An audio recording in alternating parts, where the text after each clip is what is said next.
Bismillahirrahmanirrahim. Assalamualaikum warahmatullahi wabarakatuh. Alhamdulillah wassalatu wassalamu ala Rasulillah sallallahu alaihi wasallam. Rabbi shrah li sadri wa yassir li amri wahlul 'uqdatam min lisani yafqahu qawli wa ba'du. Ibadallah ma'asyiral muslimin wal muslimat, hamba-hamba Allah sekalian yang semoga dimuliakan dan dicintai oleh Allah Subhanahu wa taala. Amin. Pujian dan syukur kita kepada Allah Subhanahu wa taala. Salawat dan salam kita untuk kekasih Allah Muhammad Rasulullah sallallahu alaihi wasallam. Kalau dapat kami memohon kepada Bapak agar bisa kita di depan, karena saya akan menjelaskan tema-tema kita ini dengan menggunakan whiteboard dan kita semuanya dapat menyaksikan. Baik. Jazakumullah khairan.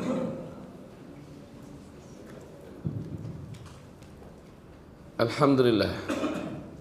Wassalatu wassalam ala Rasulillah sallallahu alaihi wasallam, amma ba'du. Bapak Ibu sekalian yang kami muliakan, semula kita mendengar dengan judulnya terasa tidak penting dan tidak perlu. Apa sih Al-Mahdi itu, gunanya apa? Apa hubungannya dengan kita? Kok ini dijadikan tema bahasan, apa enggak ada tema yang lain?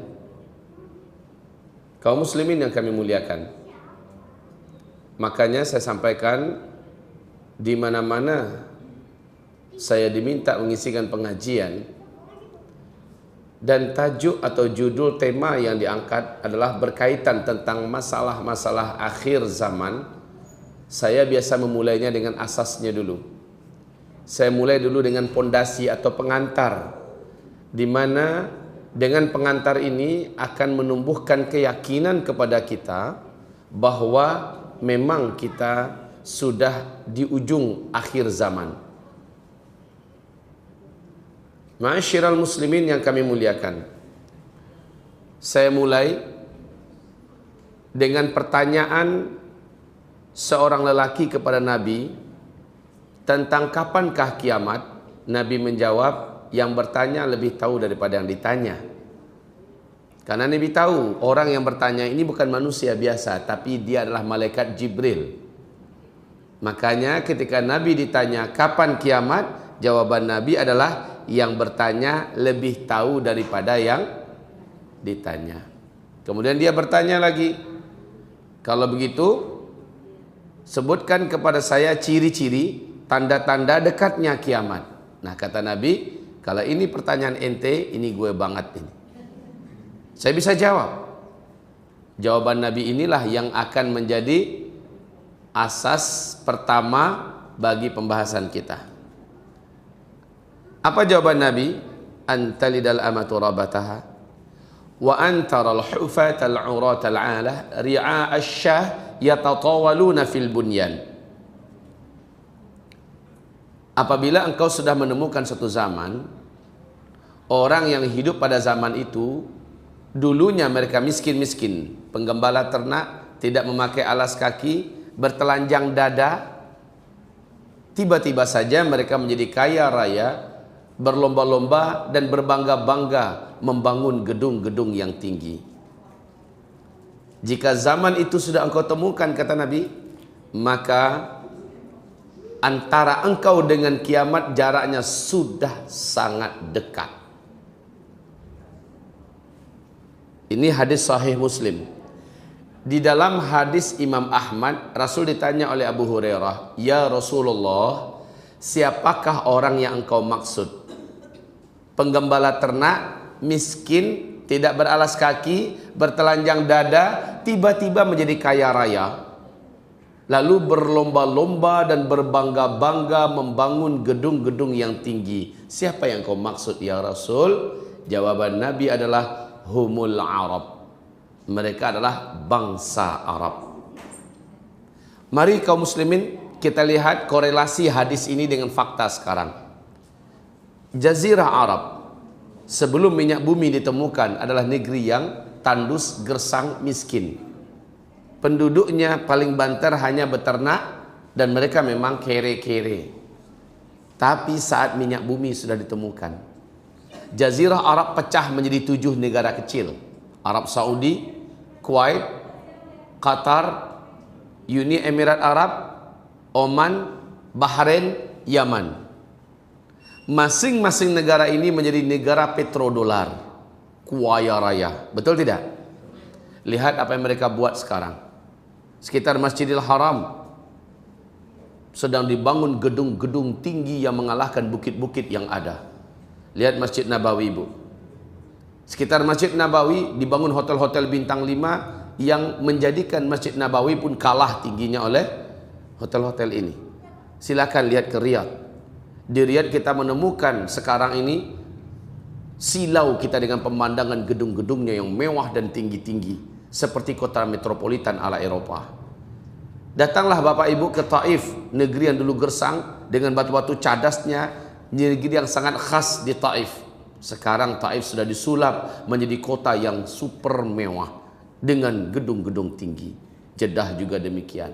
Silahkan pergi ke Kuwait. Wow, jangan tanya tentang kota Kuwait. Sangat-sangat metropolitan. Silahkan datang ke Abu Dhabi. Bapak akan tidak percaya kalau sedang ada di Arab. Datanglah ke Dubai. Gedung-gedungnya Masya Allah. Bahkan gedung tertinggi di dunia ada di mana, Bu? Dubai. Apa namanya? Burj Khalifah. Tingginya berapa? 828 meter. Di dunia loh, itu yang tertinggi di Dubai. Dubai itu Jazirah Arab. Sekarang, apakah persaingan dan perlombaan mendirikan bangunan ini berakhir? Tidak. Sekarang di Jeddah, masuk tahun ke-6, sedang dibangun gedung yang akan mengalahkan gedung tertinggi di dunia yang ada di Dubai. Di Jeddah ini dipegang oleh Pangeran Al-Walid bin Talal. Sedang dibangun gedung yang tingginya 1,2 kilometer. Nama gedung inilah Kingdom Tower, dekat dengan tepi Laut Merah. Direncanakan gedung ini selesai tahun 2018. Ingat hadis tadi? Dulu mereka miskin, penggembala ternak, tiba-tiba menjadi kaya raya, berkuasa, jauh, air sungai mengalir, hewan-hewan menjadi gemuk, susunya menjadi penuh, emas melimpah ruah. Dan jumlah orang Arab ketika itu sudah sangat sedikit. Laki-laki dan wanita perbandingannya ketika itu satu laki-laki berbanding 50 wanita. Perbandingan ketika itu. Ini adalah masa-masa aman. Masa-masa aman. Orang hidup di dunia bagaikan dalam surga. Hanya sayang Bapak Ibu, masa ini tidak lama. Masa ini hanya berlangsung dari 7, 8 atau 9 tahun saja kata Nabi. Berapa lama berjalannya masa ini? 7, 8 sampai 9 tahun saja. Tidak lama. Pada masa ini umat manusia di bumi dipimpin kembali oleh khilafah Islamiyah. Ya. Dipimpin kembali oleh sang khalifah. Yang menjadi pemimpin dan khalifahnya siapa? Nabi menyebutkan dalam masa aman ini yang menjadi khalifah adalah ahlul baitnya, keturunan kandungnya dari Fatimah, ya, dari keturunan Fatimah. Namanya adalah Al-Mahdi, ya, Al-Mahdi. Ini yang seharusnya jadi bahasan kita sekarang. Al-Mahdi lah yang akan menjadi khalifah di sini. Tapi kata Rasulullah, setelah Al-Mahdi resmi menjadi khalifah di masa-masa aman, dia hanya hidup 7 tahun saja. 7 tahun saja. Maknanya setelah 7 tahun beliau meninggal dunia dan beliau digantikan oleh Al-Qahtani. Al-Qahtani. Al-Qahtani melanjutkan pemerintahan selama 1 atau 2 tahun lagi setelah itu. Dia pun meninggal dunia serentak dengan seluruh umat Nabi Muhammad di muka bumi, ikut serentak meninggal dunia. Ya. Jadi 7 tahun adalah bersama Al-Mahdi Tahun ke-8 atau tahun ke-9-nya digantikan oleh Al-Qahtani. Al-Mahdi meninggal di sini, Isa juga meninggal di sini pada fase masa-masa aman. Baik kaum muslimin, janji Allah bumi akan kembali dipimpin oleh khilafah Islamiyah ada dalam Al-Quran surat 24 ayat yang ke-55. Oke? Tanda besar kiamat yang ke-5 terjadinya di sini, di masa-masa aman ini, yaitu matahari terbit dari sebelah barat. Matahari terbit dari barat.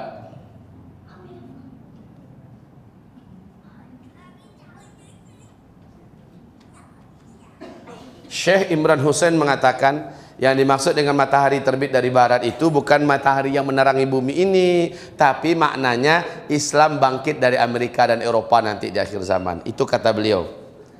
Dan ternyata dalam hadis Sahih Muslim Rasulullah membantah itu. Kata Rasulullah, memang benar-benar fisik matahari yang menerangi bumi kita saat ini nih, nanti Allah panggil. Lalu matahari meninggalkan posisinya dan sujud di bawah arash. Kamu yang ada di bumi gelap gulita selama 3 malam berturut-turut. Lamanya masa kamu gelap di bumi seperti 3 malam berturut-turut. Kemudian Allah perintahkan matahari agar kembali ke tempat semula dia berada. Dan matahari Allah perintahkan agar muncul dari tempat biasanya dia tenggelam. Maka muncullah matahari di sebelah barat. Berbondong-bondong orang ingin taubat, pintu taubat sudah Allah tutup. Orang-orang yang belum Islam ingin masuk Islam, ingin bersyahadat, sudah tidak diterima oleh Allah. Matahari naik hanya setengah hari saja, sampai di langit di tengah-tengah di atas, dia kembali meluncur ke sebelah barat dan seperti biasa tenggelam kembali di barat. Lalu besok paginya matahari ini keluar dari sebelah timur seperti biasa. Di waktu duhanya, kata Rasulullah, waktu duhanya terjadilah tanda besar kiamat yang ke-6, yaitu dari dalam perut bumi kota Mekah akan keluar seekor binatang raksasa berkaki banyak. Ini bukan khayalan ya, ini bukan dongeng. Allah menceritakan ini dalam Al-Quran. Ya, Allah menyebutkan ini dalam Al-Quran. Nama binatang ini adalah Dabbatul Ardi. Nama binatang ini Dabbatul Ardi. Kaum muslimin, binatang ini muncul di 3 tempat berbeda di bumi, di waktu yang berbeda-beda. Dia membawa tongkat Nabi Musa, cincin Nabi Sulaiman. Kata Rasulullah, apabila dia berjumpa dengan manusia, kalau manusia ini orang beriman, cincin Sulaiman akan diusapkan ke wajahnya, maka wajah orang ini menjadi putih, bersih dan bercahaya. Jika ia berjumpa dengan orang kafir, tongkat Nabi Musa akan diketukkan ke kepala orang tersebut, menghitamlah wajahnya menjadi buruk rupanya. Manusia ketika itu membedakannya gampang. Yang putih bersih bercahaya menandakan itu orang beriman. Yang hitam buruk rupa menandakan orang kafir. Binatang ini kembali tenggelam masuk ke dalam perut bumi dan terjadilah tanda besar kiamat yang ke-7.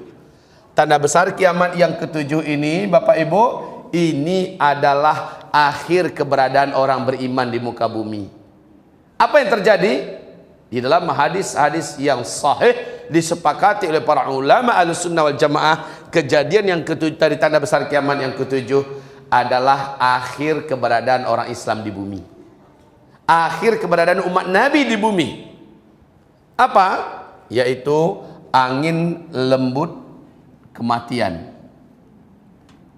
Angin lembut kematian bertiup dari timur, kata Rasulullah. Dari timur. Di hadis yang lain Nabi menyebutkan yaitu Yaman. Bertiup dari Yaman. Angin lembut ini segera membungkus bumi. Dan sabda Rasulullah, orang yang beriman kepada Allah, walaupun imannya hanya seujung kuku, walaupun imannya kecil, Dia terselip di hatinya, dia percaya Allah ada, hanya sekedar itu saja. Orang ini pun akan dijemput oleh angin itu, walaupun dia ada di dalam gua, ada di atas gunung dan sebagainya. Ketika angin itu menyentuhnya, terhirup olehnya, dia pun meninggal di situ.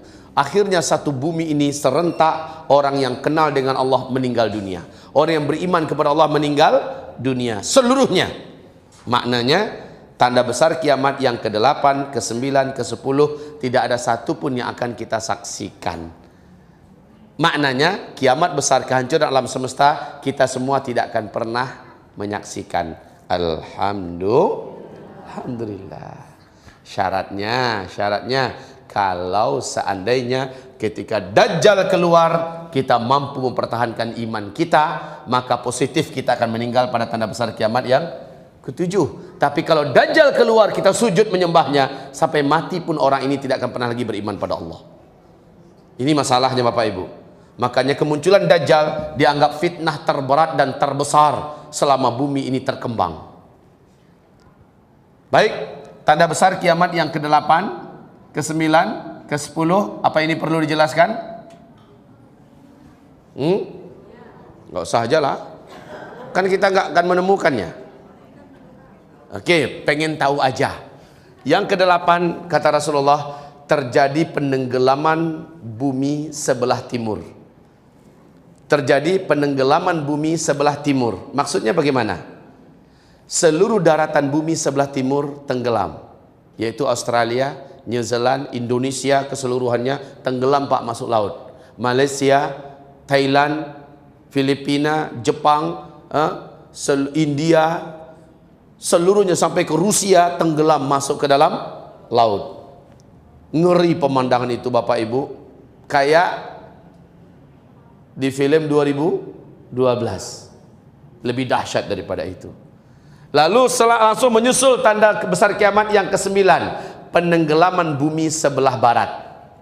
Brazil, Suriname, Amerika Serikat, Afrika, Eropa, seluruhnya tenggelam masuk ke dalam laut. Yang tersisa hanya sekeping daratan ya yang ada di Timur Tengah, yaitu inilah dia Jazirah Arab, ini Syam.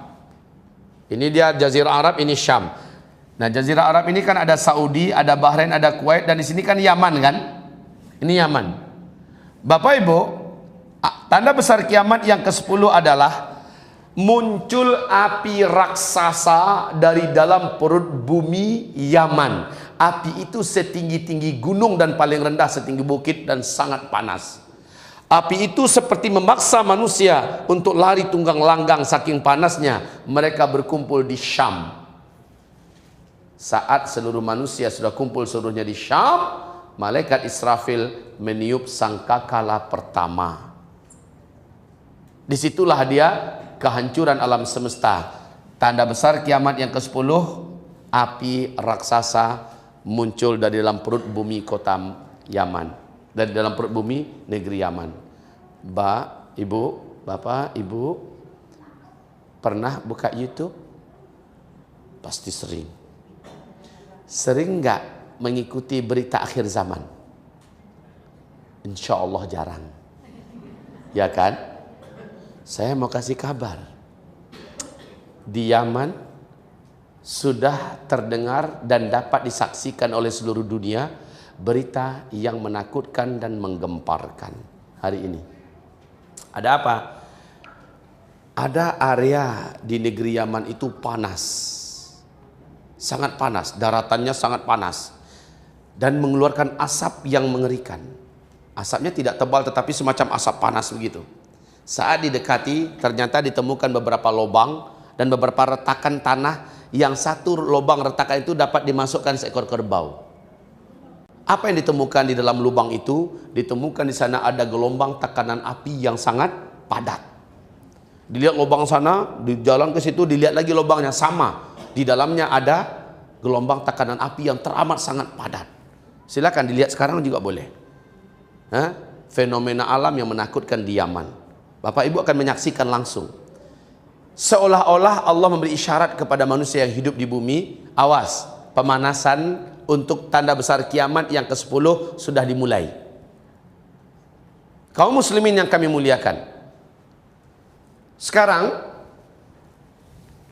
10 tanda besar kiamat ini kalau sudah muncul baru kiamat terjadi. Sekarang pertanyaan saya, sudah muncul nggak kalau dari yang satu ini? Karena kata Rasulullah, kalau yang pertama ada muncul, yang kedua menyusul dengan sangat cepat, yang ketiga lebih cepat lagi, yang keempat dan seterusnya. Nah Bapak Ibu, tentang dukhon, sebentar, saya alihkan sedikit pembicaraan tentang dukhon. Saya mau menyebutkan tentang Dajjal dulu sebentar. Dajjal menurut para ulama dan tokoh-tokoh Islam dunia sudah sangat dekat keluarnya. Ibu tahu tanda-tanda Dajjal akan keluar? Belum? Saya kasih tahu kepada ibu. Silahkan manfaatkan lagi YouTube. Hah? Ada apa? Televisi Israel tahun 2009 mengumumkan kepanikannya. Tentang apa? Sumber air utama mereka di Israel adalah Danau Tiberias. Israel itu adalah negeri Syam yang dijajah dari tanah Palestina. Oke, di situ ada Danau Tiberias. Sabda Rasulullah di dalam hadis sahih Muslim, tanda Dajjal akan keluar adalah ketika Danau Tiberias menyusut airnya. Dan danau ini tidak pernah berkurang airnya sejak manusia mengenal kehidupan di bumi.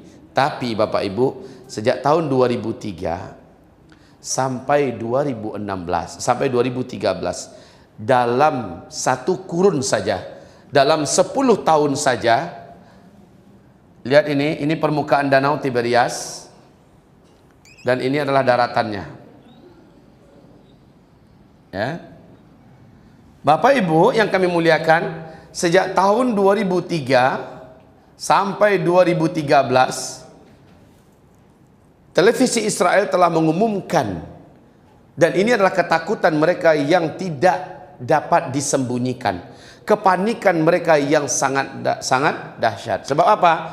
Danau ini sumber air satu-satunya bangsa Yahudi di Israel. Dalam 10 tahun saja, oh ya, dalamnya danau ini Bapak Ibu hanya 45 meter, hanya 45 meter saja kedalaman danau ini. Dalam 10 tahun ternyata danau ini telah menyusut 16 meter dari permukaan. Menyusut 16 meter dari permukaan. La haula wa la quwata illa billah.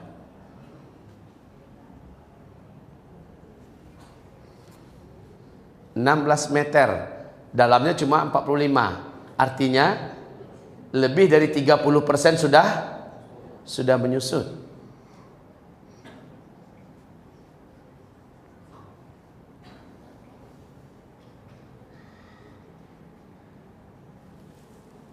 Boleh fokus? Ya.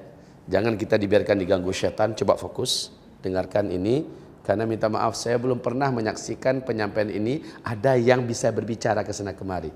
Karena ini pembicaranya sangat berat. Fokus. Fokus.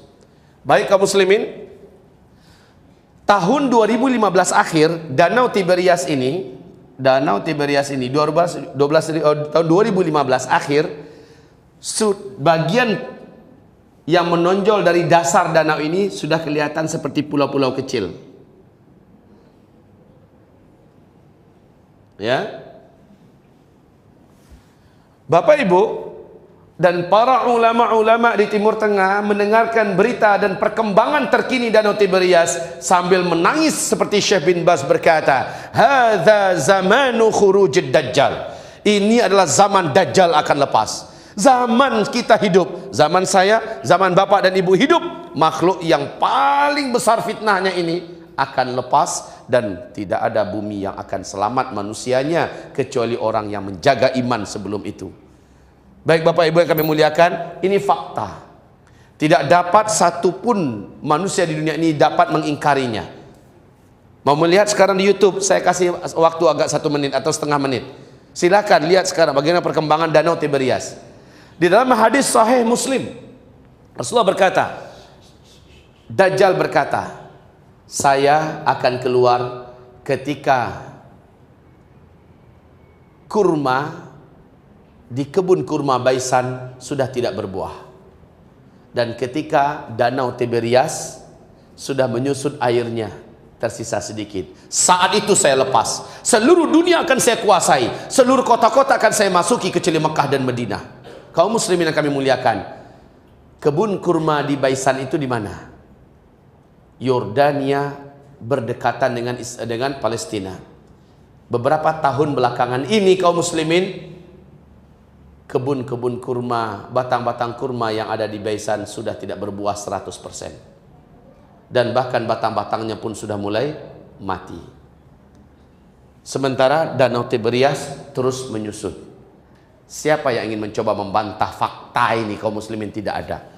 Menjadikan para ulama gemetar dan menangis dan berkata, inilah zaman di mana saya Bapak Ibu hidup, Dajjal ini keluar. Dan demi Allah, jangankan Bapak Ibu, saya saja menjamin saya tidak akan selamat iman saya kalau berjumpa dengan Dajjal.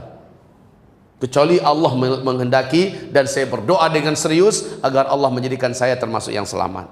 Baik Bapak Ibu yang kami muliakan, ini tentang Dajjal. Ini tentang Dajjal. Lah kalau Dajjal saja begini dekat waktu akan keluarnya, bagaimana lagi dengan Dukhan? Tentu lebih dekat lagi kejadiannya. Masalahnya begini, Ustadz, bisa jadi itu terjadi 100 tahun yang akan datang. Oke. Bapak Ibu silakan baca nanti di kitab Ensiklopedi Akhir Zaman yang ditulis oleh Syekh Dr. Muhammad bin Ahmad Al-Mubayyad. Ini kitab terlengkap dan terilmiah tentang masalah akhir zaman. Dengarkan uraian ini, dan ini juga dijelaskan di sini tentang danau Tiberias. Hadis-hadisnya yang sahih. Kaum muslimin yang kami muliakan, kemunculan Dajjal ini, tidak ada satupun lelaki di muka bumi yang sanggup berlindung dari kejahatan Dajjal jika berjumpa dengan Dajjal. Bahkan saya ulangi lagi hadisnya, lelaki yang paling kuat iman sekalipun, dia yakin imannya akan selamat, nggak akan apa-apa saat jumpa dengan Dajjal, lalu dia paksakan dirinya keluar untuk berjumpa dengan Dajjal. Saat berjumpa dengan Dajjal, imannya pun menguap, dia hilang imannya, sujud menyembah Dajjal. Coba Pak, kecuali seorang remaja lelaki, kekuatan dan magic Dajjal tak mampu menembusnya. Remaja ini bertahan dengan imannya. Dajjal berkata kepadanya, kenapa engkau tidak sujud kepada saya? Seluruh manusia sujud kepada saya. Remaja lelaki itu berkata, sujud hanyalah kepada Allah. Haram sujud kepada engkau, dan engkau adalah Dajjal. Rasul mengharamkan kami untuk sujud kepada engkau. Maka Dajjal pun marah kepadanya. Kata Rasulullah, Dajjal menjambak rambutnya, lalu menggergaji kepalanya. Dibelahnya kepalanya itu hidup-hidup. Remaja laki-laki ini terus mengucapkan la ilaha illallah dan meninggal dunia. Terbelah Pak. Darah bersimbah di lantai. Dajjal mengelilinginya satu kali keliling sambil membacakan mantra-mantra tertentu. Setelah selesai, Dajjal memanggilnya, "Qum, kamu bangkit." Maka Allah mengizinkan ketika itu tubuh remaja laki-laki ini kembali menyatu. Setelah menyatu, remaja ini bangkit, darah tetap bergelimang di lantai. Di tubuh dan di pakaiannya tetap bergelimang dengan darah. Ketika bangkit, Dajjal berkata, kamu tadi sudah saya matikan, sekarang kamu sudah saya hidupkan lagi. Hanya Tuhan yang mampu melakukan ini. Apakah kamu tidak mau sujud kepada saya? Apa kata remaja laki-laki ini? Semakin mantap keyakinan saya, Jal, kamu asli Dajjal. Karena saya sudah baca hadis Nabi, Dajjal akan membunuh seorang remaja lelaki yang tidak mau tunduk kepadanya. Setelah dibunuh, lelaki remaja itu akan dibangkitkannya, dan dia tidak kuasa lagi membunuhnya selama-lamanya, dan tidak pula siapapun manusia setelah itu. Kaum muslimin yang kami muliakan, remaja lelaki. Saya mau bertanya pada Bapak Ibu, usia remaja dalam hitungan ilmu sosial berapa? Belasan tahun kan? 12, 13, 14, 15, 16 itu maksimal. Oke? Coba buka di Qatar TV yang masih disimpan memorinya di YouTube. Di Qatar TV ada wawancara dengan tokoh masyarakat. Dalam wawancara itu ternyata TV-TV Arab ikut menayangkan wawancara yang sama. Bahwa di Palestina 12 tahun yang lalu telah lahir seorang bayi lelaki. Bayi itu ketika baru lahir berbicara dengan bahasa Arab yang fusha, fasih. Satu kali saja dia bicara, habis itu dia kembali seperti bayi normal pada umumnya. Apa kata bayi laki-laki ini? Baru saja lahir, ana rajulun sayaqtuluni dajjal wala yaqtulu ba'di ahadan abada. Silakan, ada yang bisa menerjemahkan? Saya ulangi, ana rajulun sayaqtuluni dajjal wala yaqtulu ba'di ahadan abada. Enggak sanggup menerjemahkan? Ana apa artinya? Ana. Nah, kan bisa tuh. Rajulun, seorang lelaki. Sayaqtuluni dajjal, yang nanti akan dibunuh oleh Dajjal. Wala yaqtulu ba'di ahadan abada. Setelah dia membunuh saya, dia tidak akan kuasa membunuh siapapun saja manusia lagi setelah itu. Masya Allah, Pak. Kemudian dia normal seperti lelaki, bayi-bayi pada umumnya. Oke, kejadian ini dalam berita TV terjadi 12 tahun yang lalu. Baik. Kalau remaja usia 12, 13, 14, 15, 16 berarti waktunya sangat dekat. Berarti waktunya sangat dekat. Maaf, seandainya berita ini benar berarti sangat dekat. Seandainya berita ini bohong, maka bisa jadi itu bohong. Tetapi memang diberitakan di TV-TV Arab, memang diberitakan di YouTube, masih disimpan, ya. Bapak Ibu yang kami muliakan, dalil kita yang terkuat tetaplah tentang Danau Tiberias ini. Kalau berita yang ada di Palestina itu, jadikan itu sebagai pengetahuan dan kita sekedar tahu saja. Tapi hadisnya sahih, ya, bahwa Dajjal akan membunuh seorang remaja lelaki. Baik kaum muslimin, la haula wala quwata illa billah. Betapa dekatnya jika demikian. Oke.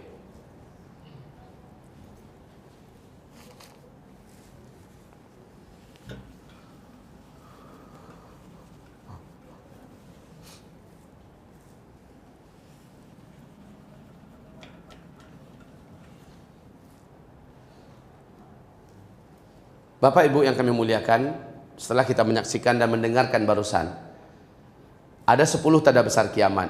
7-nya orang Islam akan menyaksikan kejadiannya. 3-nya orang Islam dan orang beriman tidak akan pernah menyaksikan kejadian tersebut. Nah, kata Rasulullah SAW, umatku di muka bumi akan menjalani 5 fase sejarah sejak aku diutus sebagai Nabi dan Rasul.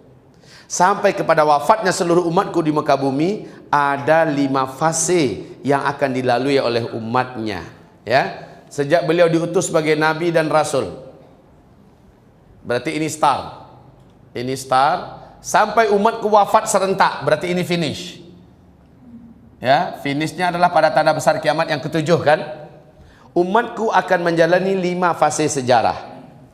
Fase sejarah yang pertama, umat Islam dipimpin langsung oleh sang Nabi, dan fase ini pasti berakhir, kata Rasulullah. Jadi fase pertama langsung Nabi Muhammad yang memimpin umat Islam. Fase ini pasti berakhir. Wafatnya Nabi Muhammad adalah akhir fase yang pertama. Lalu masuk fase kedua. Pada fase kedua, umat saya dipimpin oleh para khalifah-khalifah yang cerdas dan mulia yang menghidupkan konsep kenabian. Fase ini pun pasti berakhir, fase khilafah ini. Di hadis yang lain Nabi mengatakan berlangsung selama 30 tahun. Ternyata benar. Wafatnya Khalifah Ali bin Abi Thalib adalah akhir fase yang kedua ini, berakhir. Lalu Nabi mengatakan, umat saya masuk pada fase yang ketiga. Pada fase yang ketiga ini, Rasul mengatakan, mereka akan dipimpin oleh para khalifah-khalifah yang menggunakan sistem kerajaan.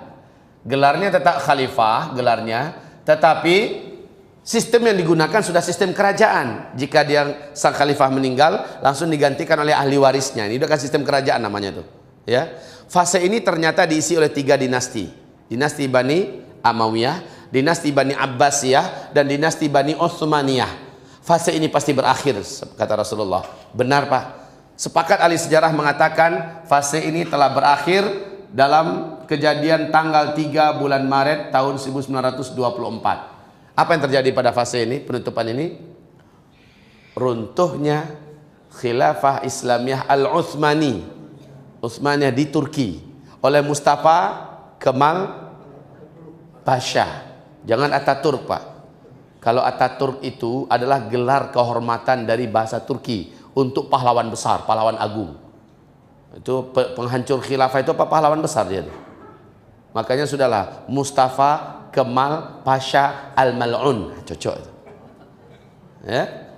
Baik kaum muslimin, fase ketiga telah selesai.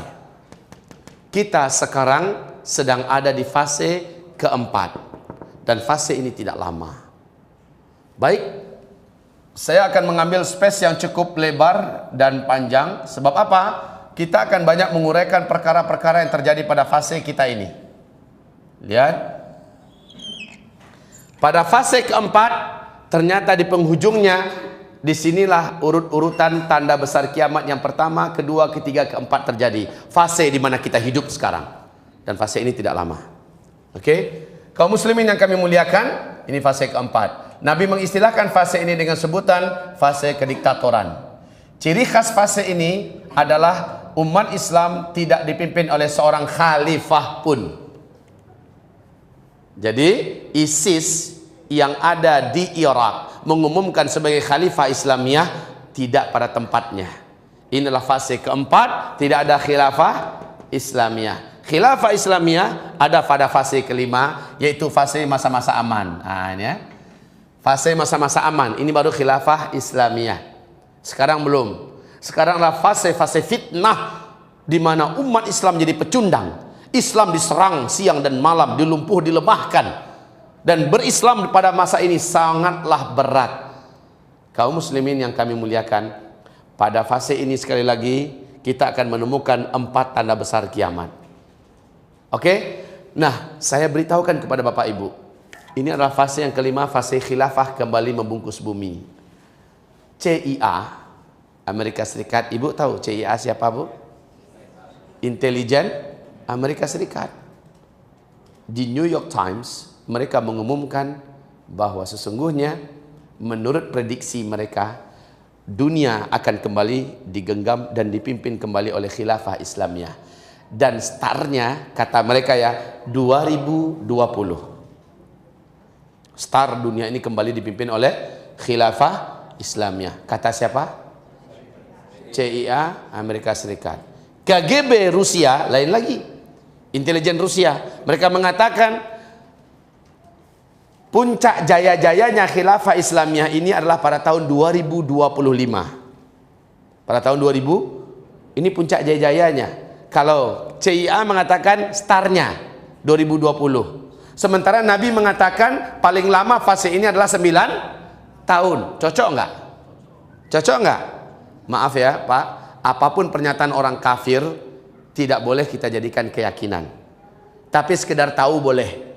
Hanya Allah berfirman dalam surat An-Nur ayat 55 tentang khilafah ini akan kembali wujud. Cukuplah ayat ini yang kita imani. Ya. Kemudian urut-urutan fase yang 5 ini dan kedepannya adalah ini juga kita imani. Tentang tepatnya tanggal dan tahun kita tidak boleh mempercayai. Setuju? Oke. Namun mereka tentu berbicara dengan disiplin ilmu yang mereka miliki, dengan analisa mereka yang juga tidak main-main tentunya. Oke, Bapak Ibu, Rasulullah menyebutkan dari sejak beliau diutus sebagai Nabi dan Rasul sampai umat Islam serentak wafat di muka bumi ini, Rasul menyebutkan Allah membagi masa untuk umatku di bumi ini hanya 1 hari saja di sisi Allah. Ayo, 1 hari di sisi Allah berapa lama kita menghitung di dunia? 1000 tahun. Lalu Allah menambahkan untuk umatku setengah hari lagi. Berarti berapa? 1.500. Para ulama mendengarkan hadis ini, mereka menyatakan tidak akan penuh 1.500, tapi lebih dari 1.400 tahun, dan tidak akan full sampai 1.500 tahun. Hitungan hijriyah. Hitungan hijriyah. Oke, sekarang yuk kita menghitung. Dan kita ambil full saja dah dulu. Kita ambil 1.500 full. Sekarang kita di tahun hijriyah udah berapa? 1437. Kaum muslimin 1437 hijriyah loh. Hijriyah artinya setelah Nabi hijrah dari Mekah ke Madinah kan? Iya kan? Menghitung umur umat Islam itu bukan sejak Nabi hijrah, tapi sejak beliau diutus sebagai Nabi dan Rasul. Artinya ada 13 tahun di sini yang belum dimasukkan hitungan. Tambahkan 1450. Ya, 1450 yang sudah berjalan umur umat Islam di bumi ini. Kalau kita hitung full saja 1.500, maknanya tersisa di hadapan kita untuk orang Islam ada di bumi ini hanya 50 tahun lagi. Hadis ini diriwayatkan oleh Abu Daud, dan status hadis ini dhaif. Bahkan ada yang dhaif jiddan. Tapi karena turuknya sangat banyak, jalur hadis ini sangat banyak, hadis ini naik statusnya kepada hasan li ghairi. Ya. Dia tidak boleh dijadikan sebagai hujjah dan tidak dibina di atasnya akidah, tapi boleh untuk diketahui. Jika ini benar, maknanya betapa dekat masa kita tersisa di bumi ini, wahai umat Islam. Maka bukanlah bumi ini yang pantas untuk kita gila-gilai. Bukanlah dunia ini yang pantas membuat kita silau. Bukanlah untuk dunia ini kita hidup. Kita akan meninggalkannya, atau dia akan memaksa kita harus meninggalkannya. Sangat dekat sekali waktu kita. Baik, ibarat Allah ma'asyiral muslimin yang kami muliakan. Sekarang saya kembali bertanya kepada Bapak dan Ibu semua. Setelah mendengarkan ini 10 tanda besar kiamat dan tentang fenomena Dajjal, saya akan sebutkan sedikit. Mungkin Bapak pernah mendengar terkenalnya Al-Mahdi ini. Bahkan sampai-sampai judul yang dikasih untuk pengajian kita hari ini sebenarnya adalah menyongsong kedatangan Imam Mahdi. Jangan pakai Imam Mahdi ya, tapi pakai Al-Mahdi saja. Sebab apa? Imam Mahdi itu istilah Syiah. Faham? Itu imam mereka yang ke-12 yang mereka nanti-nantikan. Nasabnya menurut mereka sampai kepada Husain bin Ali. Sementara menurut versi Ahlus Sunnah wal Jamaah kita, yaitu sampai kepada Hasan bin Ali. Oke, kaum muslimin yang kami muliakan, di mana munculnya Al-Mahdi itu?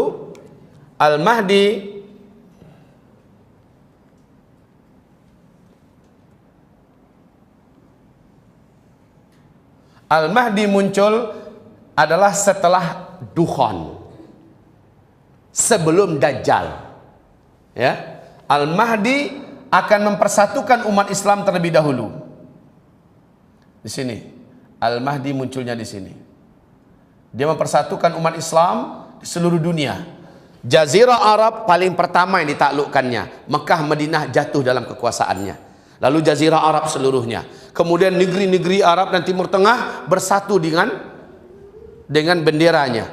Dan barulah ditaklukkan Iran dan dihancurkan sehancur-hancurnya Iran, Persia, kemudian Timur, Rusia, Cina seluruhnya ditaklukkan oleh Al-Mahdi. Saat itu Israel pun menjadi lenyap dan barulah Dajjal lepas dalam keadaan marah dan murka.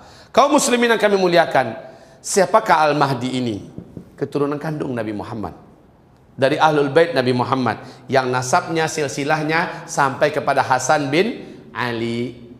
Dia adalah seorang lelaki di usia matang. Dia diangkat oleh umat menjadi Al-Mahdi. Dalam usia saya diangkat oleh Allah menjadi Nabi dan Rasul. Ayo, dalam usia berarti 40 tahun.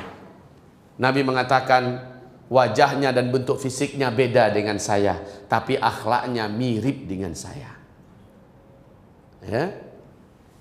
Kaum muslimin yang kami muliakan, alisnya, hidungnya, bibirnya, giginya, kulitnya, dahinya, rambutnya, jenggotnya, tingginya, cara bicaranya dijelaskan oleh Nabi SAW secara detail.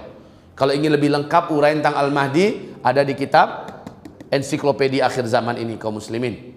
Nanti ada di luar sana. Yang menginginkan kitab ini langsung tersedia di luar sana. Nah, kaum muslimin yang kami muliakan, Al-Mahdi ini kata Rasulullah, dia akan muncul di depan Ka'bah. Di depan Ka'bah. Antara rukun Hajar Aswad dengan makam Ibrahim. Saat itu kata Rasulullah, teknologi di muka bumi ini sudah tidak ada. Kamu akan berperang bersama Al-Mahdi menggunakan pedang, tombak, panah, dan kamu akan menunggangi kuda-kuda. Kamu akan berjalan di atas kaki-kaki kamu. Subhanallah. Kaum muslimin yang kami muliakan, oh Pak Ustadz, kalau begitu lama lagi itu Pak Ustadz, kita lagi maju-majunya teknologi. Itu dia masalahnya. Allah akan memusnahkan teknologi ini hanya dalam waktu yang sangat sesaat. Sementara manusia menemukan dan mencarinya memerlukan berabad-abad. Musnah semua teknologi. Apa penyebabnya? Ntar, sebentar lagi saya uraikan. Sabar dulu. Sebentar lagi saya akan uraikan. Kenapa teknologi akan musnah serentak di muka bumi ini? Sehingga manusia kembali ke zaman seperti Nabi dulu hidup. Baik kaum muslimin. Al-Mahdi muncul ditandai oleh tanda-tanda alam yang tidak dapat disembunyikan oleh siapapun di muka bumi ini.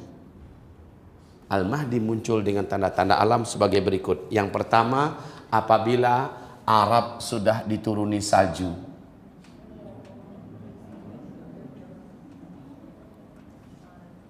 Sudah apa belum? Sudah. Tebel banget malah sekarang. Kaum muslimin, setelah itu Al-Mahdi menjelang kemunculannya, suasana di Timur Tengah dipenuhi oleh huru-hara dan peperangan. Sudah apa belum? Sedang masih terus berlangsung. Al-Mahdi menjelang munculnya, khusus negeri Syam terjadi fitnah pembantaian. Haraj. Fitnah Syam. Syam itu di mana? Syria, Suriah, Palestina, Yordania, Lebanon itu adalah Syam. Fitnah di Syam.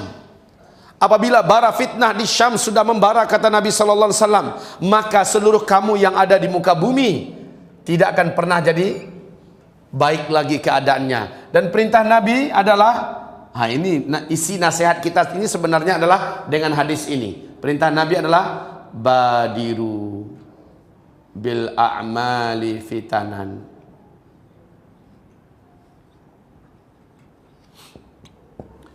Badiru, berlomba-lombalah kamu memperbanyak amalan-amalan soleh di masa-masa terjadinya fitnah-fitnah. Di hadis yang lain Nabi mengatakan wal fitanu bisyam. Fitnah-fitnah itu barometernya adalah fitnah di Syam.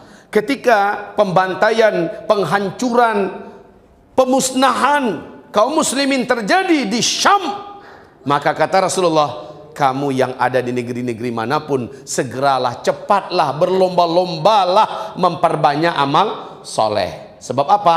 Sebab petaka-petaka fitnah-fitnah yang akan terjadi setelah ini akan terus terus meningkat. Sangat berat Pak. Orang-orang yang amalnya sedikit, imannya tipis, amalnya sedikit, maka mereka tidak akan mampu menahan sampai-sampai banyak yang akan bunuh diri, sampai-sampai banyak yang murtad. Inilah zaman yang paling berat Pak, fase keempat. Jadi standarnya adalah start dari fitnah Syam, hendaklah kamu berlomba-lomba memperbanyak amal soleh. Masya Allah. Syam, Suriah sudah berlangsung 5 tahun. Sekarang tanggal berapa? 11 ya. Berarti sudah pas 5 tahun, masuk tahun ke-6 fitnah pembantaian di Suriah berlangsung. Maknanya Pak, amalan kita ternyata nggak ada yang istimewa semenjak 5 tahun belakangan ini. Padahal Nabi perintahkan perbanyak amal soleh sejak fitnah pembantaian membara di negeri Syam. Seharusnya kita sudah start dari 5 tahun yang lalu. Terlambat kita. Tapi lebih baik terlambat tapi mengejar cepat daripada sama sekali tidak pernah berlari mengejar ketertinggalan kita. Baik Bapak Ibu yang kami muliakan. Oke, selanjutnya menjelang Al-Mahdi keluar, dia akan memimpin Mekah dan Madinah. Sebagai star perjuangannya menaklukkan Mekah dan Madinah. Sebelum dia keluar, kata Rasulullah SAW, akan wafat seorang raja Arab. Wafat raja Arab, yang raja Arab ini menguasai Mekah dan Madinah. Mekah dan Madinah ini dari seluruh Arab itu di mana tempatnya? Arab mana? Arab Saudi lah. Di mana lagi Mekah Madinah kalau bukan di Arab Saudi? Apa di Qatar dia? Di Kuwait kan enggak kan? Ya, kok lama jawabnya? Mikir. Terhipnotis ya. Bapak Ibu yang kami muliakan, apa ini terlalu jauh ya Bu? Enggak ya? Nampak Bu? Masya Allah. Waktu dukhan baru nggak nampak nanti ya.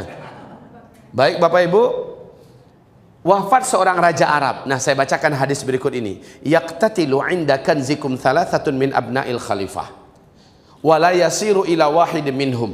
Akan saling berbunuh-bunuhan, akan saling bertengkar, bertelagah, begaduh 3 orang putra mahkota saat seorang raja penguasa Mekah Madinah meninggal dunia. Saya ulangi, akan saling bertelagah, akan saling begaduh 3 orang putra mahkota saat seorang raja penguasa Mekah Madinah meninggal dunia. Tidak seorang pun di antara mereka bertiga yang benar-benar akan menguasai dan memimpin Mekah Madinah, karena pemimpin Mekah Madinah saat itu akan jatuh ke tangan ahlul baitku dari keturunan kandungku, kata Rasulullah, Al-Mahdi. Subhanallah. Ayo saya jelaskan. Pendiri negara Arab Saudi modern itu adalah Raja Abdul Aziz bin Saud. Abdul Aziz bin Saud. Ya, dia punya istri yang banyak. Dari sekian istrinya yang banyak, 4 orang yang resmi sebagai permaisurinya. Lahirlah putra-putra dan putri-putri yang banyak. Apa kata beliau? Sumpahnya, dan ini menjadi pegangan bagi kerajaan Arab Saudi sampai sekarang. Putranya ada 12 orang. 1, 2, 3, 4, 5, 6, 7, 8, 9, 10, 11, 12. Pesan beliau, yang berhak menjadi raja di Arab Saudi adalah para putra mahkota ini secara berurutan. Tidak boleh menjadi raja itu level cucu selama putra mahkota masih hidup, ya. Jadi kalau yang ini meninggal, langsung digantikan oleh saudara di sebelahnya, walaupun berlainan ibu. Maka ini meninggal digantikan oleh sebelahnya. Nah, kita mulai dari sini Pak menghitungnya.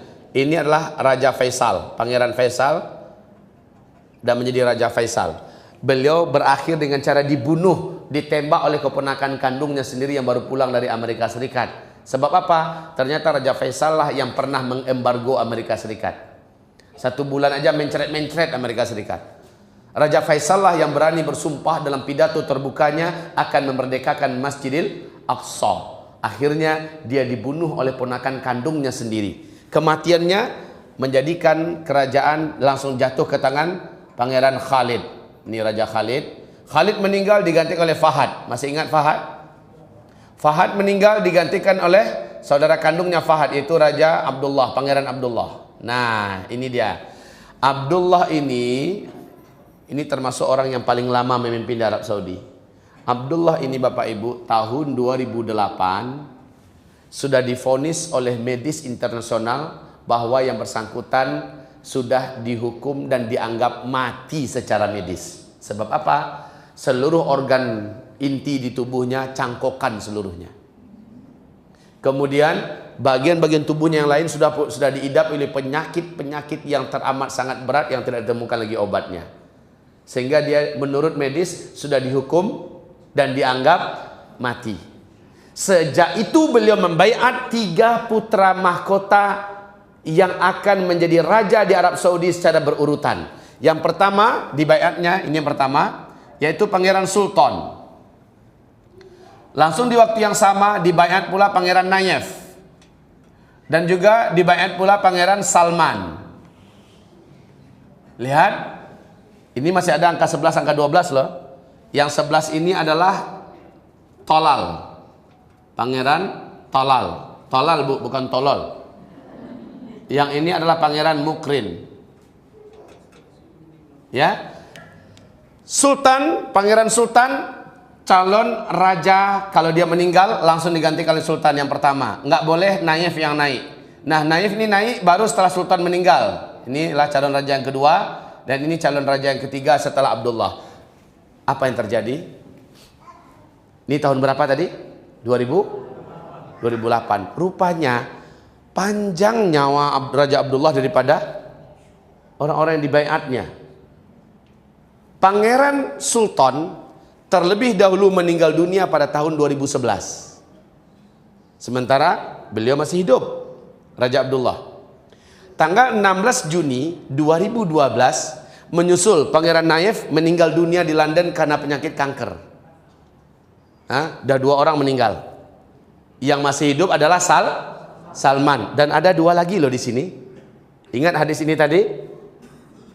Al-Mahdi akan keluar setelah seorang raja penguasa Mekah Madinah meninggal dunia dan ada 3 putra mahkota yang saling bergaduh, bertembung sesama mereka. Baik Bapak Ibu, Salman naik menjadi raja sekarang. Betul tidak? Setelah beliau naik sebagai raja, Tolal ini diusirnya dari kerajaan. Bukan hanya haknya menjadi calon raja berikutnya dicopot, bahkan daftar namanya sebagai anggota kerajaan Arab Saudi pun dikeluarkan. Dia sudah tidak dianggap lagi keluarga kerajaan. Loh, kenapa? Salman mempunyai perangai yang bertolak belakang 180 derajat Celcius dibandingkan dengan Tolal. Tolal ini Pak, Masya Allah sama dengan namanya. Mentang-mentang berduit, mentang-mentang kaya, terhitung sebagai orang-orang yang terkaya di dunia. Bahkan anak kandungnya Al-Walid bin Tolal yang mempunyai proyek di Jeddah sekarang yang tadi saya ceritakan, mendirikan gedung tertinggi di dunia, ratusan triliun biayanya. Al-Walid bin Tolal ini Pak, anak kandungnya Pangeran Tolal. Masya Allah. Kenapa diusir? Karena tidak ada satu jenis dosa pun yang dilarang oleh Allah melainkan Tolal dan dinastinya melakukan cara terang-terangan, membuat malu Islam dan Arab. Sementara Salman sejak dari remajanya, sejak dari belianya terkenal sebagai lelaki yang soleh dan taat, rajin beribadah, benci dengan jenis-jenis dosa dan maksiat, hafiz Quran 30 juz. Ini Raja Salman. Bapak lihat bagaimana ketika dia baru saja dinobatkan jadi raja, tak lama kemudian Barack Obama datang dengan bininya. Ada nggak menyaksikan kejadian itu? Di TV seluruh dunia. Asar masuk. Tamu besar, bos besar dunia datang ke Arab Saudi ngucapin congratulations for you. Selamat. Hayya 'alas shalah. Satu dunia menyaksikan. Raja Salman langsung, Pak, misi ya, sholat dulu. Seluruh orang-orang kerajaan ikut pergi dengan Raja Salman pergi ke masjid. Nggak pernah seumur-umur hidup Presiden Amerika diperlakukan begitu Pak. Live lagi, tayangan yang langsung. Barack Obama kan bingung, tanya sama istrinya, kok kita ditinggal deh? Sudah Mas Bo ya sabar kata bini. Kaum muslimin yang kami muliakan, memanglah dia orang yang baik, orang yang taat. Sementara yang ini beda. Lah ini sudah dibuang oleh beliau. Sementara Mukrin haknya sebagai calon raja berikutnya dicopot oleh beliau. Tapi sebagai anggota kerajaan tetap masih dianggap. Kemudian beliau membayar. Kenapa? Mukrin kenapa? Mukrin ini ternyata otaknya, hatinya, darahnya, loyalitasnya sepenuhnya berkiblat kepada Yahudi dan Amerika.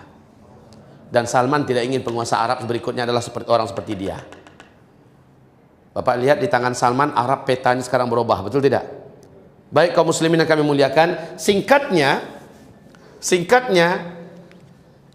beliau 3 bulan setelah dibaiat menjadi raja, naik jadi raja, beliau membaiat anak kandung daripada almarhum Nayef, yaitu Muhammad bin Nayef. Muhammad bin Nayef dibaiatnya menjadi calon raja setelah dia. Berarti yang ini sudah tidak lagi, ya. Apabila ini meninggal, langsung digantikan oleh calon raja berikutnya dibaiat nih di waktu yang bersamaan. Dan ini seluruh dunia menyaksikan baiat ini karena live, ya. Yang berikutnya adalah Muhammad bin Salman, anak kandung dia. Kira-kira menurut Bapak Ibu, beliau ini dan anak-anaknya ke bawah akan sakit hati enggak? Lah, mereka punya fulus. Mereka punya power. Di zaman ini Pak, dengan fulus semuanya mulus. Betul enggak? Di zaman ini tanpa fulus mampus. Iya. Lah, sekarang saya sudah mendengarkan masing-masing kubu ini sedang mempersiapkan kekuatan untuk menggulingkan kekuasaan. Dan bahkan ada upaya-upaya membunuh Salman dengan cara meracuninya, dengan cara mendekati untuk menembaknya segala macamnya. Masya Allah. Dalam tahun ini mungkin Bapak Ibu akan ikut mendengar kegaduhan-kegaduhan terjadi di tubuh kerajaan Arab Saudi secara transparan. Kita lihat sama-sama, lihat saja. Ingat kembali kepada hadis.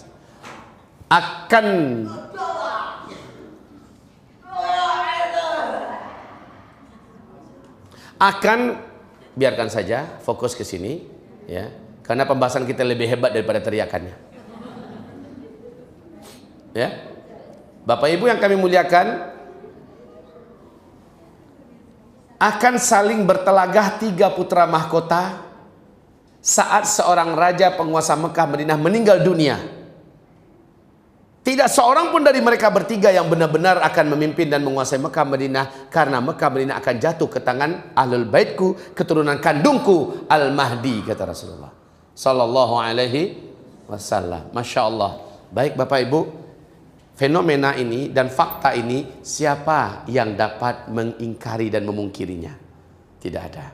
Menandakan betapa dekat Al-Mahdi ini akan muncul. Bukan turun, ya, karena dia tidak turunkan dari langit. Dia hidup normal seperti kita, lahir, kanak-kanak, remaja, dewasa, dan sampai di usia 40 normal. Jangan sampai diturunkan. Yang diturunkan itu cuma Nabi Isa doang. Oke? Kemudian Rasulullah menyebutkan menjelang Al-Mahdi keluar, bumi akan dipenuhi oleh peperangan karena mengeringnya sungai Ofrat. Mengeringnya sungai Ofrat. Dan kata Rasulullah, apabila sungai Ofrat ini mengering,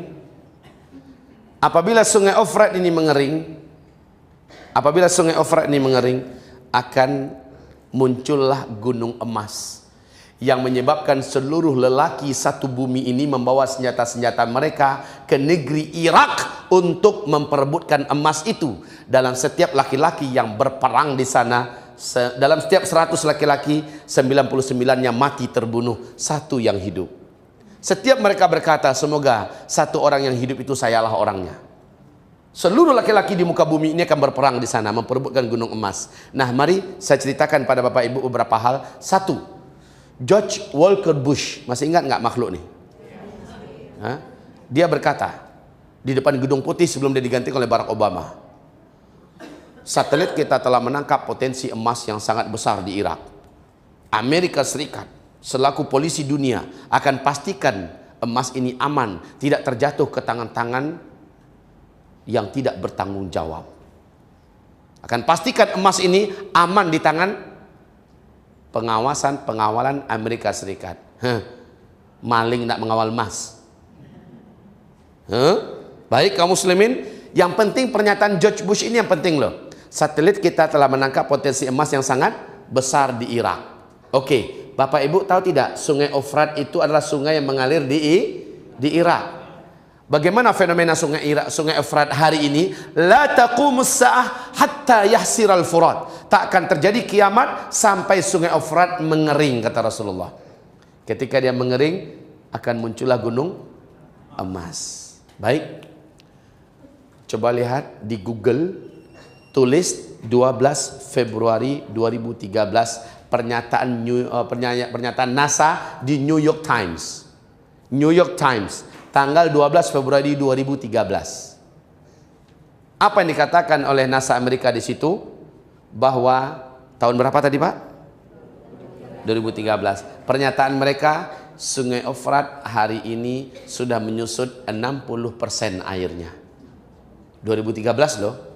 Dan menurut hitung-hitungan kami, menurut prediksi kami, 2014 Sungai Efrat akan kering 100%. Ternyata tepat. April 2014 Sungai Efrat sudah kering total. Sampai sekarang Pak. Bapak Ibu sudah bisa bermain bola kaki di dasar Sungai Efrat yang dulunya hanya pakai kapal dan sampan bisa ke seberang sana. La haula wala quwata illa billah. Takkan terjadi kiamat sampai Sungai Efrat mengering. Dan hari ini Sungai Efrat telah kering 100%. Ketika mengering, akan muncullah gunung emas. Dan ini akan memicu kepada perang dunia ketiga. Sebab apa? Orang berebut memperebutkan gunung emas. Terbukti Pak, Maret 2014 Barack Obama tidak jadi menarik pasukannya sejumlah 135.000 pasukan darat dari negeri-negeri Teluk. Sebab apa? Dipersiapkan untuk mengamankan emas yang ada di Irak. Karena sebenarnya Amerika udah nggak sanggup Pak membiayai tentara sebanyak itu. Amerika kita tahu negeri terbangkrut di dunia nomor 1 itu adalah Amerika. Udah sakaratul maut Pak, ekonomi mereka sudah tidak mampu lagi bertahan. Nah kaum muslimin, tapi kenapa tetap bala tentaranya sejumlah 135.000 pasukan itu tetap dipertahankan di Timur Tengah? Karena mengamankan gunung emas yang sudah nampak di negeri Irak. Oke, kaum muslimin, berikutnya kata Rasulullah SAW, nah ini ya, 10 tanda besar kiamat ini tidak akan muncul sampai simpulnya dipotong. Masih ingat tadi? Sampai simpulnya dipotong. Tahukah Bapak Ibu apakah itu simpul itu? Simpul itu adalah yang menyebabkan dukhon ini terjadi, yaitu bumi mengalami benturan atau hantaman benda langit yang disebut dengan kisfan minas sama'i saqita yaqulu sahabum markum. Dia adalah meteor. Bumi ini akan mengalami hantaman meteor yang besar. Hantaman meteor ini Bapak Ibu akan menimbulkan dukhon esok harinya. Saya ulangi, Michel Penn, pakar astronomi dunia, di mana pakar-pakar astronomi dunia lainnya merujuk kepada beliau, menjelaskan bahwa bumi ini bila dihantam oleh meteor ruang angkasa, dulu pernah seketul meteor menghantam atmosfer bumi kita, tembus ke daratan. 97% populasi kehidupan makhluk apapun yang hidup di muka bumi musnah, termasuk peradaban dinosaur dan sebagainya. Ini menurut mereka. Sekarang kata beliau, meteor akan kembali menghantam bumi. Menurut perkiraan NASA Amerika Serikat, meteor akan menghantam bumi, akan masuk, maksudnya ini ada arus sungai meteor di ruang angkasa. Jumlah meteor di sini adalah ratusan juta meteor. Bumi kita memasuki arus sungai ini tahun 2013 dan keluar nanti akhir 2016. Berarti melintas di sini selama 4 tahun. Sekarang kita ada di lintasan tahun terakhir. Paham Bapak Ibu? Di ruang angkasa. Peluang bumi kita mengalami benturan demi benturan, diperkirakan ada 1.300 benturan meteor. Ada yang kecil-kecil, ada yang besar. Ternyata yang agak besar pernah masuk ke bumi kita di tahun 2013 di 3 tempat. Yang pertama tanggal 15 Februari 2013, yaitu di Siberia, Rusia. Masih ingat? Masih ingat? Beratnya 10.000 ton. beratnya 10.000 ton, menyebabkan 30.000 gedung yang dindingnya dari kaca langsung cair, Pak. Dan pecahan di kaca yang cair, maksudnya itu pecah, kemudian pecahan itu seperti melesat seperti peluru. 1.200 manusia korban. Meteor yang kedua jatuh di Argentina di malam hari Minggu tanggal 14 April. Saat itu sedang diadakan konser musik raksasa. Nasib baik meteor itu meledak di atas langit negara Argentina di malam hari, sehingga beberapa detik 8 kota terang benderang. Meteor yang ketiga melesat di Los Angeles, ya, masuk, Pak, tapi nasib baik kecil. Nah, Bapak Ibu yang kami muliakan, 2014-2015 setiap negara dapat menyaksikan di malam hari ada melesatnya meteor-meteor ratusan ribu banyaknya. Yang kecil-kecil menghantam atmosfer bumi kita dan hancur. Nah, sekarang Bapak Ibu yang kami muliakan, sekarang adalah tahun terakhir. Kekuatan meteor menurut Michel Penn, kekuatan ledakannya, dia kan lajunya di ruang angkasa itu 120.000 km per jam, Pak. Kelajuannya di ruang angkasa 120.000 km per jam. Kalau meteor tersebut garis diameternya 2 km saja, kekuatan ledakannya sama dengan 1 juta kali lipat bom nuklir yang pernah meledak di Nagasaki dan Hiroshima. Kalau kekuatan sebegitu besar menghantam laut, akan terjadilah gelombang tsunami 230 meter. Gelombang tsunami di Aceh 2004 cuma berapa tingginya? 15 meter. Bagaimana dengan 230 meter? Kalau jatuhnya di kutub utara atau kutub selatan, kutub ini akan meleleh, air laut permukaan bumi akan naik 7 meter lagi. 20% pulau-pulau Indonesia akan hilang. Seluruh kota-kota besar yang dibangun di tepi pantai akan tenggelam. La haula wala quwata illa billah. Kalau jatuhnya ke daratan, dan ini yang lebih tepat. Sebab apa? Sebab terjadi dukhan setelah itu. Terjadi dukhan. Kalau jatuhnya ke daratan, kita asar jam berapa? Lewat 3:05. Udah hampir habis.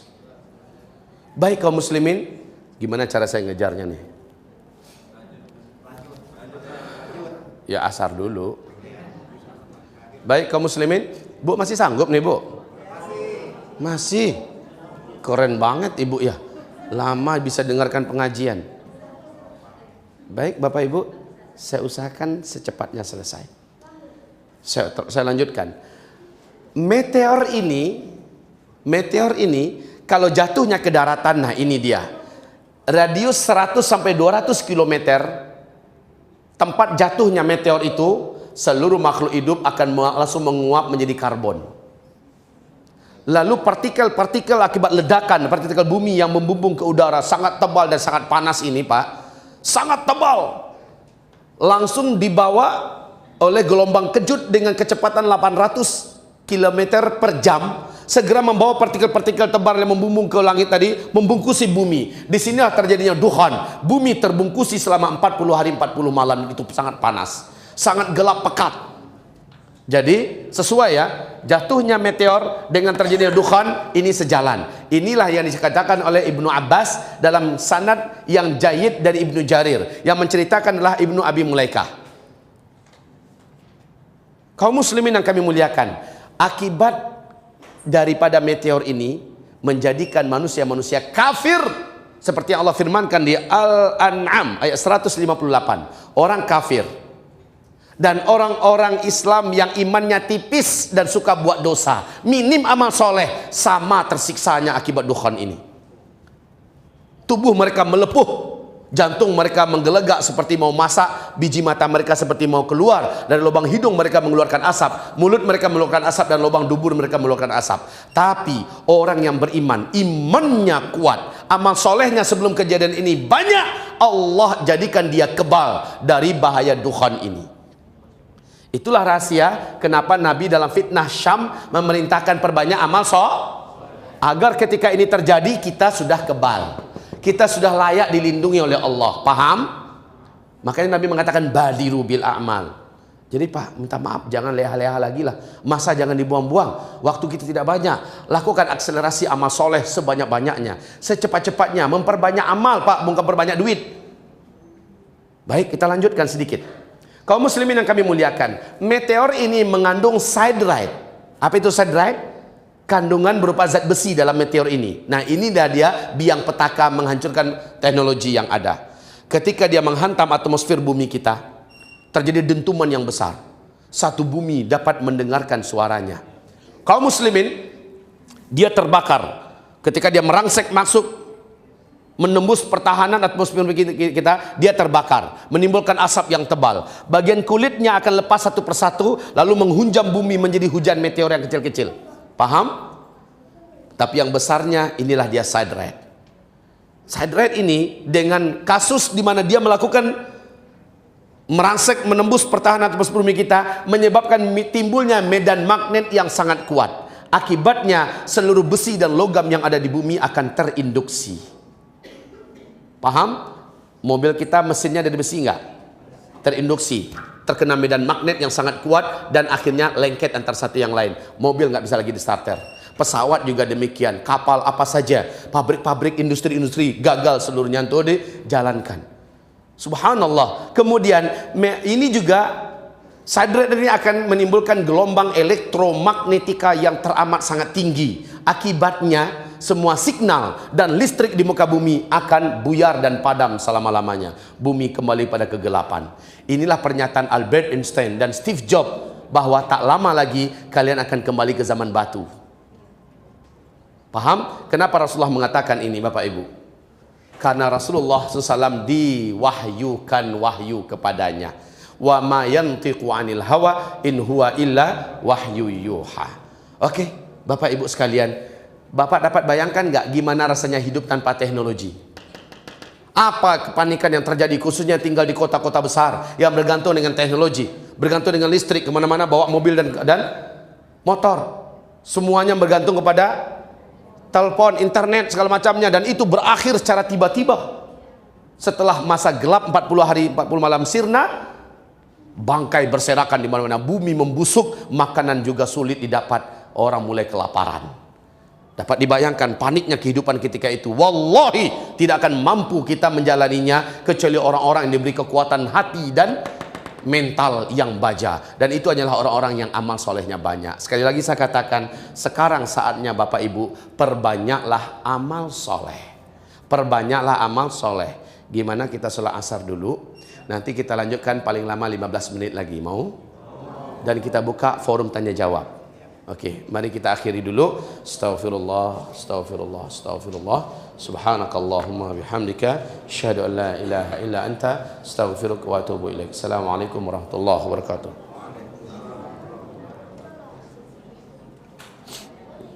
Bismillahirrahmanirrahim.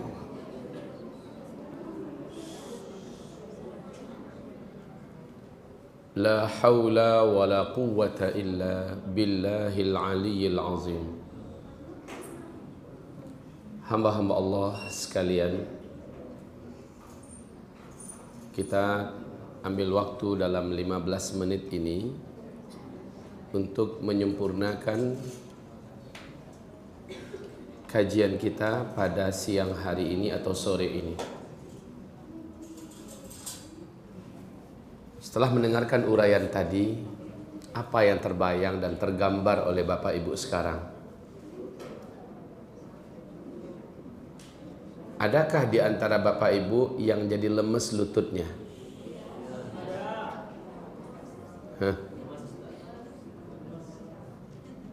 Justru ketika Nabi menceritakan kepada para sahabat tentang kiamat, tanda-tandanya dan sebagainya, sahabat-sahabat Nabi itu sampai yakin, mereka seyakin-yakinnya bahwa kiamat akan terjadi di masa mereka hidup. Dan Nabi membiarkan keyakinan para sahabat seperti itu.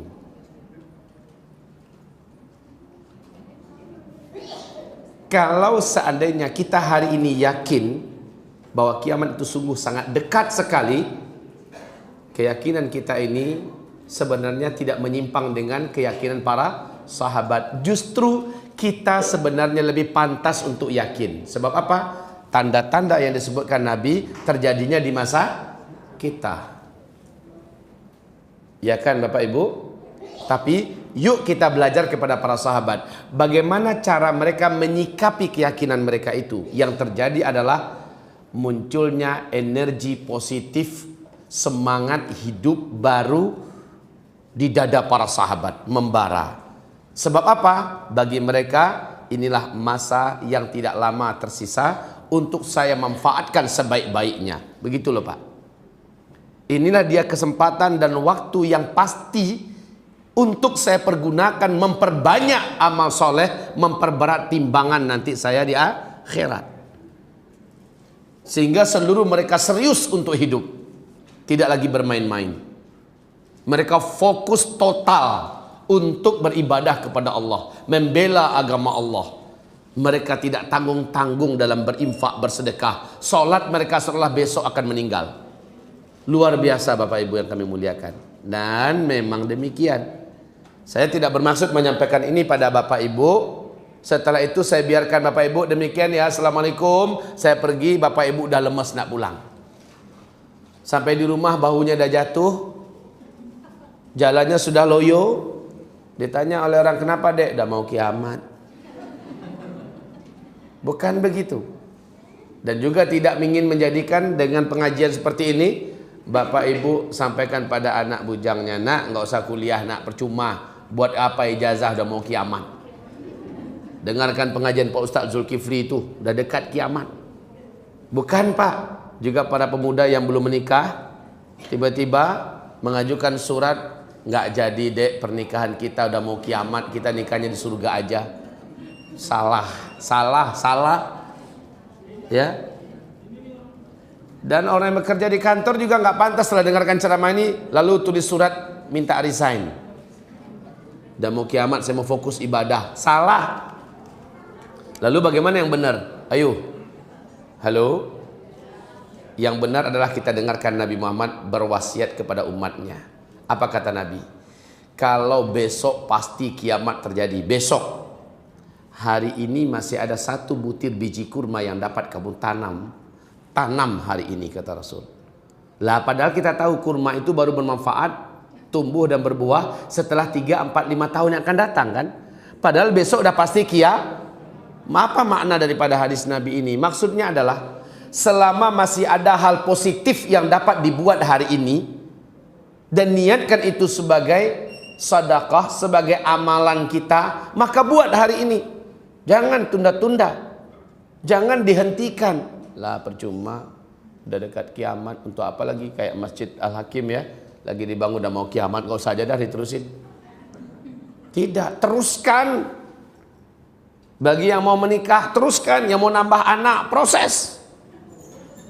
Begitu Bapak Ibu yang kami muliakan. Coba Bapak Ibu bayangkan. Energi para sahabat setelah mereka mendengarkan uraian tentang hari akhir dari Rasulullah luar biasa, berlapis-lapis dan berlipat-lipat. Hanya Pak, aktivitas kita yang kita kerjakan sehari-hari di kantor Ibu, yang Ibu lakukan sudah robah. Mindsetnya dirobah, pola hidupnya dirobah. Yang kerja di kantor teruskan kerja di kantornya, tapi amanahlah dan jujurlah bekerja. Jangan menyogok, jangan mau menipu dan khianat dengan waktu. Tapi ketika hayya 'alas shalah, panggilan azan berkumandang, utamakan seruan Allah ini. Mumpung teknologi masih ada, rezeki di tangan masih ada, bawa keluarga, berangkatlah ke tanah suci, umrohlah. Tengah malam bangkit tahajud, angkat tangan tinggi-tinggi berdoa kepada Allah Subhanahu wa taala. Waktu duha walau hanya 10 menit, manfaatkan sekhusyuk-khusyuknya. Ibarat Allah yang kami muliakan, semua kesempatan beramal soleh yang bisa dibuat jangan diabaikan, jangan sia-siakan. Tak lama lagi Pak, duit Bapak di bank gak berguna, pesawat gak jalan lagi. Bapak untuk tenang seperti hari ini beribadah sudah tidak akan ada. Manusia sudah seperti di Timur Tengah, panik dan kacau, penuh huru-hara dan peperangan. Maka Bapak Ibu yang kami muliakan, ketika mendengarkan uraian ini, hendaknya seluruh Bapak Ibu bertekad. Badiru bil a'mali fitanan, kata Rasulullah. Berlomba-lombalah kamu, berpacu-paculah kamu, walaupun harus terang-terangan dalam melakukan amal-amal soleh. Nggak perlu sembunyi-sembunyi lagi amal soleh. Badiru, berlomba-lombalah memperbanyak amal soleh. Baik Bapak Ibu, inilah nasihat saya kepada saya sendiri, kepada Bapak Ibu semua. Semakin dekat dengan kiamat, harusnya makin semangat kita menjalani hidup. Semangat untuk memperbanyak amal soleh. Stop amal salah, cukup. Cukup, tobat nasuhalah. Mumpung masih ada istri Pak, berkasih sayanglah mereka dengan sempurna. Bermesra-mesraanlah mereka dengan sempurna. Berlemah lembutlah dengan istri dengan sempurna. Mumpung masih ada suami Bu, dia adalah pintu surga Ibu. Taatilah dia, muliakan dia. Serendah apapun, sesedikit apapun gajinya. Mungkin gaji Ibu lebih tinggi daripada suami. Muliakan suami. Ketaatan kita kepada suami Bu, upaya kita mencari ridhonya, menjaminkan untuk kita dapat memasuki pintu surga yang 8 dari arah pintu mana yang Ibu maui. Masya Allah. Bapak Ibu, mumpung masih ada anak-anak Pak, rangkul peluk anak-anak kita, baca Quran bareng dengan mereka. Berlomba menghafal Quran dengan mereka, perbaiki bacaan bersama mereka, dan seterusnya. Inilah dia Bapak Ibu yang kami muliakan. Jika yang saya sampaikan adalah benar, maka ambillah. Jika yang saya sampaikan salah, tinggalkan. Sesungguhnya yang benar itu hanyalah Allah dan Rasulnya. Dan yang salah adalah syaitan yang terlaknat, terkutuk, serta manusia-manusia dhaif dan pelupa semacam kita-kita semua. Baik, apabila ada tanya jawab, silahkan untuk diajukan. Waktu kita ada dalam 7 menit. Silahkan kalau ada pertanyaan. Sebentar, semua uraian saya ada di dalam kitab kita ini, Zikir Akhir Zaman dan Ensiklopedi Akhir Zaman. Kemudian pelindung-pelindung amalan-amalan yang mesti dibuat di akhir zaman agar kamu selamat, sudah kita tuliskan di kitab Zikir Akhir Zaman ini. Silakan Bapak Ibu untuk mentelaah kitabnya. Lebih baik suami istri, lebih baik ajak seorang alim, seorang ustadz ikut membedah lalu uraikan kepada kita. Ya, kitabnya tersedia di luar sana dan itu bermanfaat untuk Bapak Ibu dan kita semua insyaallah taala. Silakan kalau ada pertanyaan yang akan mengajukan. Silakan.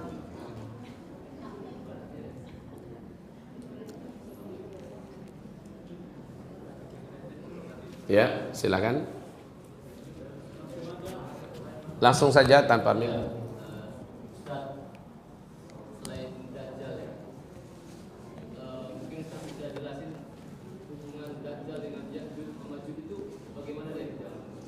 Ya, baik, terima kasih. Apakah ada perselingkuhan antara Dajjal dengan Ya'juj Ma'juj gitu ya? Ada pertanyaan kedua? Saya buka pertanyaan ini untuk 3 orang penanya. Silakan.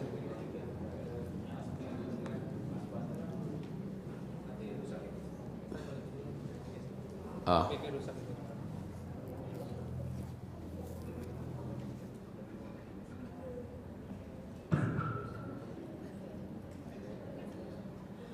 Assalamualaikum warahmatullahi wabarakatuh, Pak Ustaz. Waalaikumsalam warahmatullahi wabarakatuh. Ini Pak Ustaz, kita kan belum pernah tahu tuh cara zikir akhir zaman. Kalau saya baca di buku aja takutnya salah lagi Ustaz. Kalau baiknya Ustaz ajarin dulu. Iya. Jadi minimal ada yang bimbing gitu Ustaz supaya nggak salah. Iya. Cuma itu aja. Terima kasih. Assalamualaikum. Iya. Oke, salam. Terus Assalamualaikum warahmatullahi wabarakatuh. Waalaikumsalam warahmatullahi wabarakatuh. Semakin langka dai dan ulama dari umatku yang menyampaikan tentang tanda-tanda kiamat, makin dekat kiamat. Dan itu terbukti Pak. Saya yakin di antara Bapak ada yang mungkin baru kali ini mendengarkan uraian ini. Betul tidak? Di antara Bapak Ibu ada yang baru kali ini mendengarkan. Ini membuktikan benarnya hadis Nabi. Makin dekat kiamat, semakin sedikit dan semakin langka dai dan ulama umatku yang menyampaikan tentang tanda-tanda kiamat. Dan yang sedikit itu, alhamdulillah, Saya salah seorang di antara yang mengisinya. Semoga Allah menerima amalan ini. Semoga Allah merubah kita semua kepada yang lebih baik, kepada yang lebih jujur, lebih lurus. Demikian saja. Mari kita istighfar dan membaca surat Wal Asri, doa kafaratul majlis. Astaghfirullah, astaghfirullah, astaghfirullah. Subhanakallahumma bihamdika asyhadu an la ilaha illa anta astaghfiruka wa atubu ilaik. Wabillahi taufiq wal hidayah. Wassalamualaikum warahmatullahi wabarakatuh. Kita baca surat Wal Asri. A'udzubillahi minasyaitonir rajim. Bismillahirrahmanirrahim. Wal 'asr. Innal insana lafi khusr illa alladhina amanu wa 'amilus shalihat wa tawassaw bil haqq wa tawassaw bis sabr. Allahumma arhamna bil Qur'an wa sadaqallahul 'azim.